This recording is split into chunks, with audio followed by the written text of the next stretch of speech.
Let's get more insights for you now on the developments here in Kenya. And we have analysis from Mark Bichachi. He's a political commentator and communication strategist. Mark, thank you for joining us here on Africa Live. Now, the election results are still trickling in, but already we are seeing that there was a rather low voter turnout. What's the impact of this? Well, in Kenyan law, the voter turnout does not have impact in terms of the legitimacy legally of the presidency, in the sense that we count the percentage of voters who came and count whoever has won based on 50% plus one of the voter turnout, not of the total number of registered voters. So legally and constitutionally, we do not have a problem. However, when it comes to the perception and the feelings of Kenyans, that's where you have a problem, where Kenyans will begin to feel like, is this a president who was selected by a minority of the population? So it's more or less a emotional, psychological question for the Kenyan people than it is a legal and constitutional question. Well, earlier today, the Electoral Commission said that the vote rerun in 4 counties in Nyanza province had been cancelled, or Nyanza counties had been cancelled because of security and so forth. So is it going to be possible to hold an election there, given the fact that the people in that region had said they have boycotted the election? There are 2 possibilities here we are looking at. Possibility number 1, which I think is what the government had considered, is a situation where you heavily police the area and hold and have the polling stations open. Now, as long as the polling stations are open, our law dictates that the elections happened, because we agree that 0 is a result within an election cycle.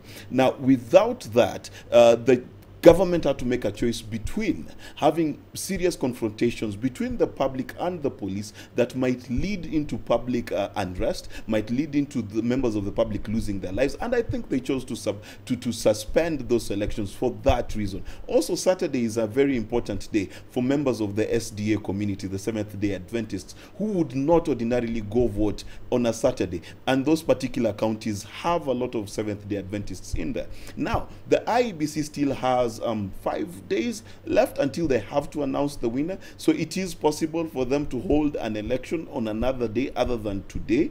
However, the chances, the longer they take, the chances are slimmer for them to hold an election. Right, and when you look at what happened to the country over the last few months during this particular electoral period, it looks like Kenyans are more divided than ever. How is the country going to heal? How is the country going to come back together? And what is the way forward from here?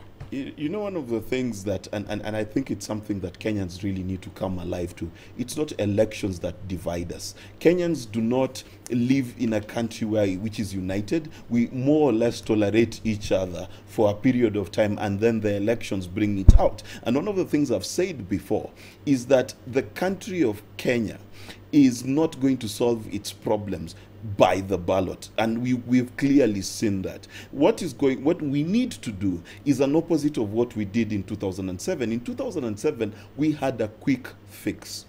In 2017, we need a long-term fix. What am I talking about? You know, our constitution is very funny. Because if someone runs for the presidency and comes number 2 with 6 million votes, they have no role to play once they lose the election. But that is democracy. No, look at every other democracy. Look at the UK. The leader of the opposition is in parliament today. Look at Bernie Sanders. He's in Senate today. What we need is to find a way of making sure that the people who voted for the number 2 and number 3 feel like their voice carries on, either in parliament or in Senate, beyond the day of the election. What we are doing in Kenya is it's a situation of the winner takes it all, and that's a dangerous place for us. So briefly though, what is the way forward, the immediate way forward?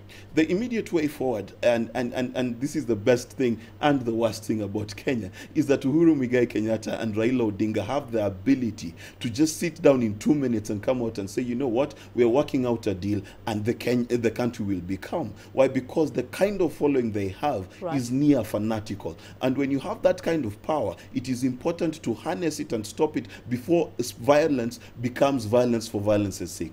Mark Bichachi, thank you very much. We'll leave it there for the moment, but thank you for your insights.